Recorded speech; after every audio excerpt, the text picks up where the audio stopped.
Hey my friends, welcome back to Chic, and we're going to be doing a series for probably a long while on talking crypto. So, let's talk crypto. The first thing I want to say before I even jump into anything is, I am not on here to bash somebody's altcoin. I'm not calling them crap coins. I'm not putting down someone else's opinion on crypto or cryptocurrency or the projects behind them or not behind them. I'm not on here to be a financial advisor or anything like that. All I want to do is talk crypto as a nerd. So a little bit about me real quick is I first jumped into cryptocurrency back in the early days before we knew what Bitcoin was. So well back in 2008, 2009, I had to look into something that would allow my business that I was working for as an IT director and soon to be later a CTO, I needed to find a way to help them deal with emails that weren't signed and they weren't controlled, and PDFs that weren't controlled, meaning that they were literally working on financial documents and CPA documents, and they had a law firm they worked with, and these lawyers were taking these things into the court system, which were printouts of emails and printouts of PDFs. And so they asked me, they said, is this really admissible in court? And I said, yeah, it's admissible in court. However, I can replicate any of that. So I can hack a PDF, I can hack email, I can do whatever. And I showed them how I could make something look like the original that was not the original. And they said, wait a minute. We need something that is archival, that creates some kind of embedded contract, embedded information that controls this so that we can know it truly will hold up in court. And up to that time, these things would hold up in court without proof that they were really legitimate. So falsified documents could have been used in court and whatever in that era. And so there was a technology that had come out that had an email function and a smart contract kind of thing built into it to create a kind of a time stamping, proof of signature, proof of sending feature for that kind of archival process. That's all boring stuff and you don't want to hear about it. But really, that stuff is where the basis of our current blockchain technology came from, preceding Bitcoin. Satoshi took that method to the next level, creating Bitcoin. So arguably, it's not necessarily the first cryptocurrency, but from the techie side of it, it's the first lasting blockchain that really does a proof of concept. It really works. And so embedded in it is some code from back in the day when I jumped into it and started mining and working in it way back then. And I want to say I jumped in on that 2010-ish was when I jumped into Bitcoin and development in it. And so I was mining it, whatever, which has been really lucrative now, right?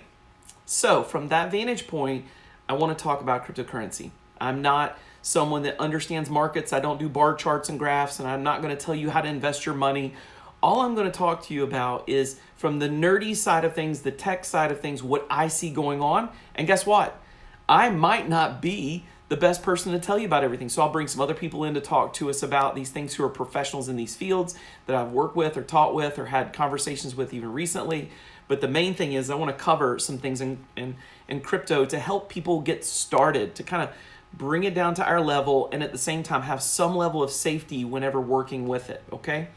So the first thing is people are asking me right now, how do I get crypto? I want to buy it. I want to use Robinhood and I want to buy it like stock. And I want to say this, can you get exposure to these coins through Robinhood? Yes, you can. Can you get exposure to these coins through PayPal right now? You can. So you can use those platforms and buy what is essentially the currency, but at the same time, us folks in the developer world or that have done this a long time, we're going to tell you, you don't actually own the coin at the end of the day because you don't have the seed phrase, you can't transfer it to your wallet at this point, but can you take advantage of being involved in the growth of cryptocurrencies in a more safe way, built kind of more for like your stock kind of investors? Yeah, there's no true US-based ETF out there, exchange traded fund or anything else that you can really get into. So maybe for you, a great entry point would be Robinhood or something like PayPal, just to be able to purchase the equivalencies and to take advantage of the growth in the market. However, do know this, For anyone out there who are purists, they're going to tell you, don't do that because you don't own the currency at the end of the day. And they are right. That large group, they're holding your stuff. And if you're leaving your money on what we call an exchange, which we'll talk about later, they're really taking care of your stuff, and you've got agreements and passwords to get to it. But really owning the currency is when you've moved it into your wallet with your seed phrases and you have full control of it, whether it's what we call a cold or hot wallet. And so anyways, long story short, yes, that's a good way to start, to get your feet wet. I wouldn't encourage you to invest a lot there, but you can purchase currencies that way. Again, this is not financial advice. I'm just doing the developer side of things. I'm telling you what it really is. There's other groups like Uphold or whatever, and it looks like they're an exchange and they have wallets, but really they've got your currency at the end of the day. You're not able to really transfer it. You can't really put it in your seed phrases into a ledger or something like that. Whole thing we'll talk about later. And then let's talk about wallets versus exchanges. So you'll hear about wallets and exchanges. Your wallet, if it's in the realm of a Trezor or a ledger or even what we call a paper wallet, those are wallets. So you have the coin, your wallet is holding the seed phrases that are connected to that coin that's built into the blockchain. And I'm not talking about tokens. We can talk about tokens versus coins in another video. I'll write that down, tokens versus coins. But what we're talking about here is where does it live? If you leave it in an exchange, there's a good chance that it can be taken or stolen. People leave some of their cryptocurrency in an exchange so that they can grow it with percentages of return, or they can stake it or something like that. It's whole other things. But for the most part, if you want to hold the currency and trust that it's safe at the end of the day, you're going to want to use some kind of wallet device, and you're going to need to remember the 12 seed phrases. Trust me, you're looking at someone who lost the seed phrases for a wallet and still can't find them. So I've been there and done that. You want to make sure that you've got that seed phrase, which is like 12 or 24 terms, words that don't make sense. You'll write them down in order, and then you're going to put them somewhere safe, like a lockbox at your bank or in a safe, fireproof safe, something like that, because at the end of the day, those are important. Now, I got a friend who's memorized his seed phrase. He chants it all around the house or whatever. Great on him. That's impressive.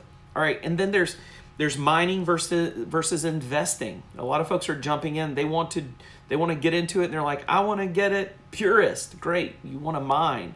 But mining's not very profitable right now. Mining was profitable back in 2010 and even later, but there are big players in the mining world, and so we would need to come back to mining and talk about pools and what you can use as hardware and what best cryptos there are to mine. We'll talk about that another time. Mining versus investing. At this point, it's less expensive to invest in cryptocurrencies, even if you're getting it through Robinhood and through something like PayPal as first exposure. You can do it. Now, my favorite for starters to really hold the currency is Coinbase. And Coinbase is going public today, which is part of why I'm coming out of hiding and talking about this stuff. So Coinbase is a good starter place to get an exchange where you can purchase cryptocurrencies and then put it into a wallet. Coinbase has a separate wallet that you can even earn returns on stuff if you do it in your wallet, or you can connect it to other things like MetaMask or Rarible or whatever and purchase NFTs. Whole other talk. So you've got those kinds of things to think about. Mining versus investing. If you're going to do the investing, a good starter place would be Robinhood and PayPal. But then as you go further, the next starter place would be Coinbase. We'll talk about that later. Invest probably first. Mine as a hobby, but know it's going to be expensive. It's going to be expensive to build miners, buy miners, and run them on your power. We'll talk about later. Let's talk about Bitcoin versus altcoins. We'll come back to this. These are all topics we're going to come back to over time. Bitcoin versus altcoins. Bitcoin is that basic first standard. So when you hear Bitcoin, it's that one. All the other cryptocurrencies, they're calling altcoins. And so people get really, really hung up on which one's the best and they fight for whatever. And I just want to say here that the best argument we can make is that, cryptocurrencies, there are some that have better projects and are probably a better investment. But for all of us, it's really important that we support the cryptocurrency movement and each other in it. And if you've got a favorite coin, good for you. You should probably have a favorite 15 coins just in case one goes south, because over the last, I guess it's been 11 years, I've watched a lot start and disappear. I've watched a lot of things where people have hijacked the money and taken it and run, or done some kind of swap, or ended up with more, or owned more of a stake and took over the blockchain and did stuff. I'm saying more is better in this world. Me personally, I'm invested in about 20, right? So that's just my personal preference, and it's what I'm doing. Again, it's not investment advice. It's just telling you that it's better to be a little less risky and have exposure into a few. And then lastly, I will say this to start off as an intro to cryptocurrency. Focus more on value-based projects. So there's different things that are going on right now. There's different reasons why these currencies are going up in value. You're going to hear this a lot. We will drill into it later, but this is just for the intro. There's the value of a currency or a cryptocurrency based on the projects connected to it. How many developers are developing on it? That matters. You can, for a lot of them, if they've got their code in GitHub, you can look in GitHub and see that. Maybe you don't want to do that. So we'll talk about some that have really great projects on it later. One big name you'll hear is Ethereum. It has a lot of projects, probably the highest adopted out there with the most projects on it, right? Most developers doing stuff. So the value based on projects is very good. So basing that value of the currency or your purchase of it on the projects behind it and the developers working on it is a good idea. That's a great idea. Is it being updated? Very important. Is that blockchain being developed? Are there other developers building stuff on top of it? Applications that work with it? Value based on projects is the best indicator of good cryptocurrency, good investment, I believe. Personally, I'm a developer though, so I'm not an investor. I'm not a financial advisor. Then the next thing that seems to be driving things right now is human adoption. And so as we see more adoption of currencies, for instance, Bitcoin being first, it may not have a boatload of projects on it, but it's some core code that affects Litecoin, Doge or Dogecoin, whatever you call it. It affects these others because it's the core code. So Bitcoin's got a value because of that adoption, because it's where everything came from. It's proof of concept, and it's a proof of work model. So you're going to see that it has a higher value because it's kind of like the gold standard, but it doesn't have a lot of projects on it. Ethereum's crushing it when it comes to projects. But Bitcoin's known. Bitcoin's used the most places. Human adoption makes a big difference. So you'll find some cryptocurrencies that may not have a lot of projects, but they got human adoption, they've got brand awareness, and they've got the development going on. There's some protections in there, and they have become a store of value that people are treating like gold. I can't even get into that because I don't do financial advice, but that's kind of what's going on. And then the last kind, there's more kinds of reasons why they're growing than this, but the third one I want to cover from a developer standpoint, it's going to be value based on projects, human adoption, and then the last thing I think about is meme value or intrinsic value. I'm not putting down anyone's coins. Please hear me. I probably have some of your meme coins or what people call crap coins. They use a much stronger language than I do, but the thing is that are they a risky thing? Yes, because they're based on, humans' intrinsic valuation. Like, I feel good because I own this. These celebrities, they've talked about it, they like it. And you cannot deny the fact that some people have done very well in their investments on these meme kinds of coins. But what do? Not a whole lot. Maybe they're not used, maybe they're not traded, they don't have projects or whatever. However, the price is being driven up by celebrity and whatever. These are going to be some risky investments. So my encouragement is for you, if you're going to do any kind of investment or be involved in this world at all, do look for the ones, number one, that have value based on projects. And then number two, those that have that store of value because of their standard, like Bitcoin or maybe even Litecoin, they've been around. Good stuff, possibly good stuff. And then the mean value be less. Am I saying not to do any one of them? No, I'm not. Because guys, in this world, a rising tide raises all ships. And if you've noticed, there have been rising and lowering tides, and there will be. It's going to keep going. But as we see more and more regulation, more and more involvement, more and more governments going to a digital version of their currency, you're going to see this thing rise the tide with all ships. Also, there's more transparency, there's more regulation. There's all kinds of funky stuff that happens there, but at the same time, people hear about it more and there's more adoption. So it's still early in the game to get in because this thing keeps resetting. There's no great time to get in because when it looks like it's rising, it can drop out of nowhere. So if it does and you've invested on high, my encouragement is this: stay in until you get your money back. Because a lot of people like myself may have started in those early years and it went up and then went down. We're like, oh no, and you lose. and then it comes up even more, and you're like, man, I wish I kept it, all that kind of stuff. I can't give you advice on investing, but all I can say to end this is that we're very early in the adoption phase of cryptocurrencies.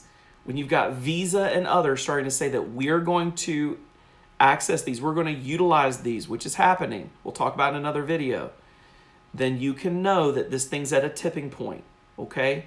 So we're at a tipping point. Wherever you're at, welcome to the crypto fun.